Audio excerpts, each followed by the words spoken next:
kababayan, ang Pangulo ng Republika ng Pilipinas, His Excellency Ferdinand Romualdez Marcos Jr. Alyansa ng pagkakaisa, alyansa para sa pamunan, alyansa ng bagong Pilipino, alyansa para sa bagong Pilipinas, pagkakaisa ng damdamit hangarin, alyansa. Maayong gabi kaninyong tanan.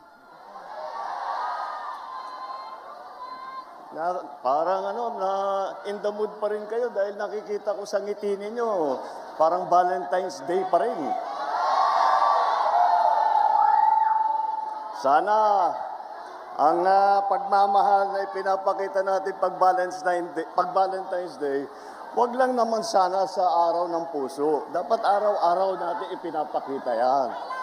Yan po ang pangako ng ating mga kandidato. Araw-araw na sila ay nakaupo at nasa posisyon, araw-araw ipapakita nila, ipaparamdam nila ang kanilang pagmamahal para sa Pilipinas.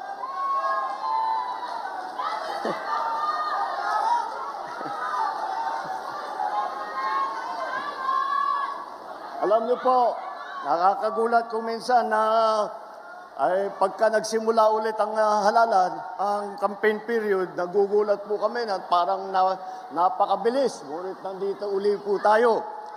Ngunit, alam niyo po, kahit na national lang ang nagsimula ngayon, at nandito ang ating mga national candidate, meron po tayong kasama na kumpleto na ticket sa buong Pilipinas na siguro mga 18,200 ang kandidato ng alyansa.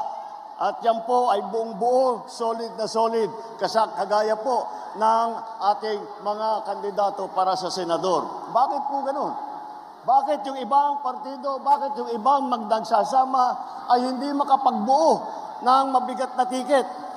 Dahil po, ang kanilang iniisip lamang ay kung paano nila tutulungan ang kanilang sarili at manalo ng eleksyon. Ngunit dito po sa alyansa, kaya po ang tawag sa amin ay alyansa dahil meron kaming paniniwala na lahat ng kailangan gawin para sa ating bansa ay kailangan magtulungan lahat ng Pilipino, lalong-lalo na ang mga opisyal na magiging senador, lalong-lalo na ang mga nakaupo sa taas.